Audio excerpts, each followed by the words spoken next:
So how does an actor approach a monologue? Well, we know it's a piece of text you have been given, you're talking aloud alone. The first thing you have to really understand is, what am I saying? If you're dealing with a play, a monologue by Shakespeare, for example, some of the language might be difficult to understand, so it's important to go through on a line-by-line basis and understand what it is I'm saying in simple, plain terms.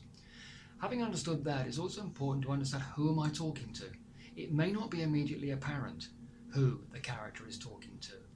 Who is Iago talking to in Othello when he has his soliloquies? So an actor has to pin down a very precise acting object. In The Two Gentlemen of Verona, Lance, who loses his dog, Shakespearean clown loses his dog, he's talking aloud to the audience. That might be an audience outside a pub, for example. The actor can make that choice. So you've got to know who you're talking to and what you want from them, what you need from them, and where are you going to start from emotionally. What's just happened to make you speak, and how do you feel about that?